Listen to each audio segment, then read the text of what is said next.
पहली लड़ाई थी वो व्यवस्था परिवर्तन की लड़ाई थी। असमानता के खिलाफ समानता की लड़ाई, अन्याय के खिलाफ न्याय की लड़ाई, पाखंड के खिलाफ विज्ञानवाद की लड़ाई। और ये लड़ाई जहां तक हम लोगों ने पढ़ा और सुना है, उससे पहले कहां से चली है नहीं पता, लेकिन इतना तो जानते हैं कि तथागत बुद्ध से जो हम लोग पढ़ते आए हैं शुरू हुई है।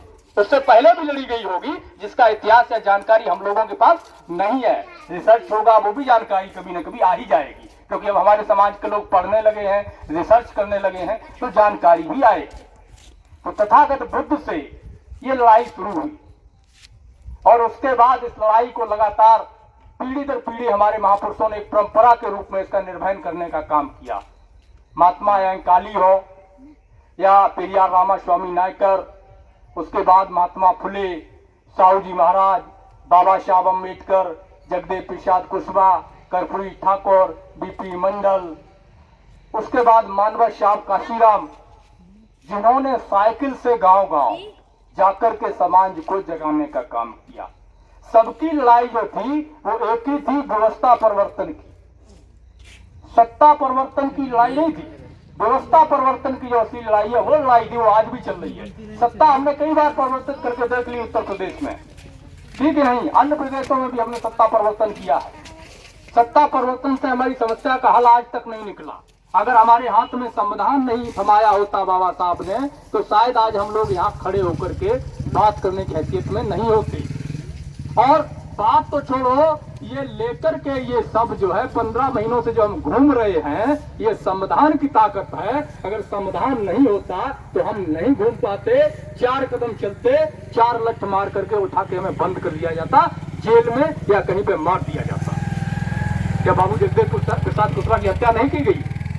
कितने हमारे महानायकों को, हमारे समाज के लोगों को, पुरखों को उनको मार दिया गया जिन्होंने समाज की लड़ाई लड़ने का काम किया। और इसी चीज को लेकर के हम लोग चल रहे हैं। कहीं भी कुछ भी हो सकता है, लेकिन दुख तब होता है जब समाज से चोट मिलती है। दुश्मन दुश्मनी निकालेगा, क्योंकि वो हमारा शत्रु है, दुश्मन है।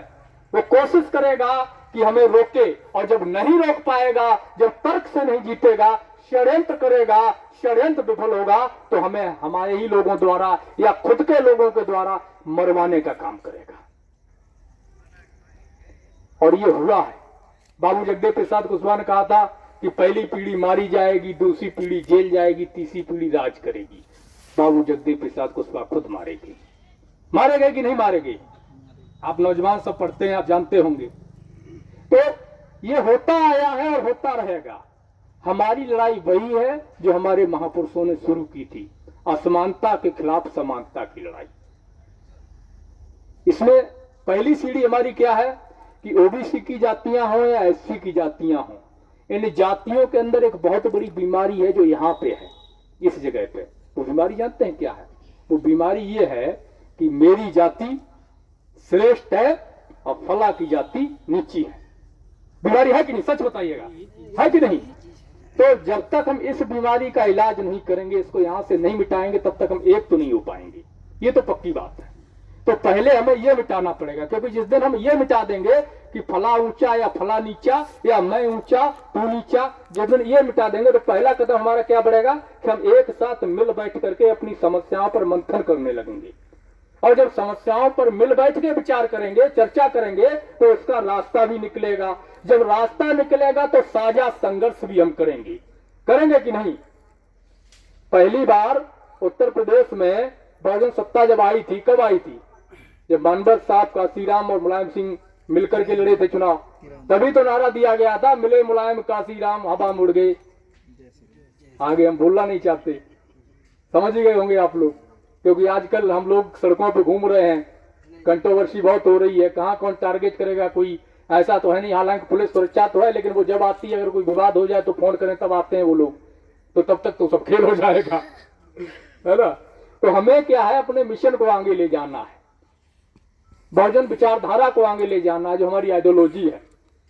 और उसके साथ में हमारी लड़ाई ये है कि महापुरुषों की विचारधारा का प्रचार प्रसार, और जो भेदभाव की मानसिकता है, भाई हम उसको जबरदस्ती तो नहीं मिटा सकते। आपसे निवेदन कर सकते हैं कि आप इसको छोड़ दीजिए, आपको अगर एक साथ एक थाली में बैठ के खाने में तकलीफ है, हो सकता है कुछ लोग कहते हैं कि वो साफ नहीं रहता, वो ये नहीं करता, वो नहाता है, तमाम सारी चीजें आपस में ही होती हैं। घर में नहीं खाते एक दूसरे के साथ एक थाली में, तो कम से कम एक साथ तो बैठ के खा सकते हैं ना। थाली में नहीं खा सकते, एक साथ तो खा सकते हैं। खा सकते हैं कि नहीं खा सकते हैं? खा सकते हैं। तो हम इतना ही तो आपसे कह सकते हैं कि आप एक साथ थाली में नहीं सही, एक साथ बैठ के खाइए। अगर आप हमारी बात नहीं माने तो हमारी क्या गलती है? ये बात हमारी नहीं मानेंगे तो कोई बड़ी बात नहीं। आपने तो न मानवत साहब की मानी, न बाबा साहब की मानी, न ही बुद्ध की मानी, न रैदास की मानी, न कबीर की मानी, न जगदेव प्रसाद की मानी, न कर्पूरी ठाकुर की मानी, किसी की नहीं मानी तो हमारी भी नहीं माने, क्या फर्क पड़ेगा? लेकिन हमें काम तो करना पड़ेगा। अगर हम इस बात को समझ चुके हैं तो हमें प्रयास तो करना पड़ेगा कि उन विचारों को हम वापस अपने लोगों के बीच लेके जाएं। तो ये प्रयास हमारा है। इसके साथ में हमारी मांग ये है कि पूरे देश में, जैसे बिहार में भी जाति जनगणना हुई, तो जब जाति जनगणना हुई, आंकड़े निकल के आए, जब आंकड़े निकले तो बिहार के अंदर ओबीसी का, एससी का, एसटी का, सबका आरक्षण बढ़ा कि नहीं बढ़ा? आजकल मोबाइल पे सब नौजवान साथी देखते हैं, बढ़ा कि नहीं बढ़ा? जाति जनगणना का लाभ सबको मिला, केवल ओबीसी को नहीं मिला? मिला। तो यही हम चाहते हैं, क्योंकि एससी की भी आबादी बढ़ चुकी है, आरक्षण वहीं पर है। तमाम जातियों को घुसाया जा चुका है। ओबीसी की भी आबादी बढ़ी है, पहले से ही आधा मिल रहा था, तमाम हजारों जातियां घुसा दी गई। एसटी में भी तमाम जातियां घुसा दी गई। तो अब पुनः जो है जाति जनगणना हो जाए और हमारे जो बहुजन समाज की जितनी संख्या है, जो मानवत साहब का नारा था, मिशन था, जिसकी जितनी संख्या वारी उसकी उतनी हिस्सेदारी, तो वो मिले। और जाति जनगणना जब बिहार में हुई तब केवल गिनती तो पता नहीं चली, बहुत कुछ पता चला कि कौन कितनी जमीन दबाए बैठा है, कितनी नौकरियों पर कब्जा किए बैठा है, कितनी संपत्ति दबाए सब आया कि नहीं। तो अब बिहार सरकार ने जब पहला कदम बढ़ाया है कि भाई उसने आरक्षण बढ़ाया, तो हम उम्मीद करते हो सकता है कि वो अगले कदम भी बढ़ाए। जैसे जमीनों के जो भूमि शीलिंग की बात है, जो मानवर साहब का नारा था कि जो जमीन को जोते बोए वो जमीन का मालिक होए, और जो जमीन सरकारी है वो जमीन हमारी है। मतलब जो हमारे भूमिहीन बहुजन समाज के लोग हैं, जिनके पास अपना घर बनाने की जगह नहीं है, तो हो सकता है, क्योंकि सरकार में तो हम नहीं है ना, सरकार हमारी सुनती है, सलाह लेती है, लेकिन हम ये उम्मीद कर रहे हैं कि जिस तरह उसने पहला कदम उठाया, तो हम उम्मीद करते हैं कि शायद वो दूसरा कदम ये उठाए कि जो जमीन है उसका परसीमन करवाए, और जो हमारे लोग जो भूमिहीन है उनको कुछ कुछ जमीन देने का काम करे। शायद ये करे, ये हम उम्मीद करके बैठे हैं। नहीं करेगी तो उसकी मर्जी है। तो ये हमारी लड़ाई है, संख्या अनुपात में बंटवारा हो और मंडल कमीशन की सारी सिफारिशों को लागू किया जाए, कॉलेजियम व्यवस्था को खत्म करके न्यायपालिका में हमारे लोगों की नियुक्त की जाए, हमारे जज बनाए जाए। न्यायपालिका में जब तक हमारा जज नहीं होगा हमें न्याय मिलेगा। हमारा हर आदमी, भोला आदमी क्या कहता है, कोई बात नहीं, पुलिस ने नहीं सुनी, हम कोर्ट में जाएंगे। कोर्ट में आप जाके क्या करोगे? आपका आदमी नहीं है वहां। कोर्ट में वहां पुलिस प्रशासन, थाने चौकी से ज्यादा अन्याय होगा। यहाँ तो 1000, 10,000, 5,000 सिफारिश करके या रिश्वत दे करके सेटल हो भी जाता है। वहां तो हमने मुकदमा शुरू किया, हम मर गए, हमारा लड़का मर गया, हमारा नाती मर गया, नाती का नाती मर गया, मुकदमा चल रहा है। तो ये हमको कमजोर बना रहा है कि नहीं? लेकिन जब ये खत्म होगा वंशवाद, न्यायपालिका से कॉलेजियम व्यवस्था खत्म होकर के जब हमारे लोग वहां पहुंचेंगे तो उन्हें हमारा दर्द होगा कि हमारा आदमी बर्बाद हो रहा है, इसका काम धंधा चौपट हो रहा है, पैसा बर्बाद हो रहा है, तो जल्दी से हम लोगों का फैसला करने का काम करेगा। तो ये हमारी लड़ाई है। निजी क्षेत्रों में आरक्षण लागू हो, व्यवसायिक लोन में हमारा कोटा हो, बैंकों को लोन मिलता है, बिजनेस पैसा मिलता है बिजनेस लोन को देने के लिए, लेकिन वो पैसा हमें आपको नहीं दिया जाता है बिजनेस के लिए। क्यों? क्योंकि बैंकों में मैनेजर से लेकर के ऊपर तक के, नीचे तो हमारे मिल जाते हैं, लेकिन मैनेजर से ऊपर तक की जो पोस्ट होती है, जिनके हाथ में पावर होती है पैसा बांटने की, लोन अप्रूव करने की, वहां हमारे लोग होते नहीं। तो वहां पे क्या होता है कि मान लीजिए कि जैसे हम ओबीसी है, आईसी है या एसटी है, अब हमने कोई एक बिजनेस करना है जिसके लिए हमें 5 लाख रुपया चाहिए, 2 लाख हमारे पास है, 2 बीघा भी है, 3 लाख की हमें बैंक से मदद चाहिए, और एक प्रकार का आदमी है जिसके पास जमीन भी नहीं है और पैसा भी नहीं, उसको पूरा 5 लाख चाहिए। तो उसको क्या है, उसकी जो जाति का फायदा मिलकर के, क्योंकि वहां उसके सहोदर रिश्तेदार बैठे हुए हैं जाति वाले, उसको पूरा 5 लाख दे देते हैं और हमारे व्यक्ति को 3 लाख नहीं मिलता है। तो जब वहां कोटा होगा तो कम से कम हमारे समाज का भी कोई भाई, कोई बहन बिजनेस करके, मदद लेकर बिजनेस से समाज को खुद आगे बढ़ेगा, तो समाज आगे बढ़ेगा। क्योंकि नौकरियां तो इतनी है नहीं, 1.5% नौकरियों में कौन कौन लगेगा, है ना?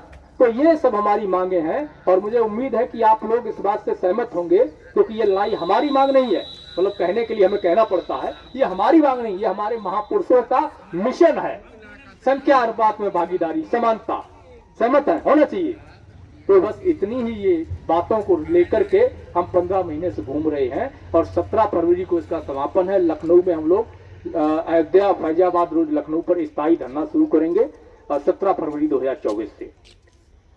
तो उसमें हमारा आप सभी से निवेदन है, अपील है कि आप सभी समाज हित में शामिल होने का काम करें धरने में, और अपने समाज की इन बच्चों की भविष्य की लड़ाई लड़ने का काम करें। आपका बहुत बहुत धन्यवाद आप सभी को, और पुनः मैं आप सभी को क्रांतिकारी जय भीम, जय मंडल, जय जोहार, जय श्रमदान पेश करता हूँ। इनकलाब जिंदाबाद, गुलगुलान जिंदाबाद। धन्यवाद, जय भीम। साथियों नमस्कार, जय मंडल, जय श्रमदान, जय जोहार।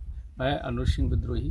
साथियों आप देख रहे हो मंडल यात्रा 25 अगस्त 2022 से चल रही है और 17 फरवरी 2024 तक चलेगी। जातिवाद जनगणना को लेकर, मंडल कमीशन की सिफारिशों को लागू करवाने को लेकर, जनसंख्या के अनुपात में आरक्षण की मांग को लेकर के, और 17 फरवरी 2024 से स्थायी आंदोलन की शुरुआत होगी। दोस्तों इस यात्रा के जरिए आंदोलन का निर्माण करने के लिए हमें आपके साथ की ज़रूरत है और सहयोग की ज़रूरत है।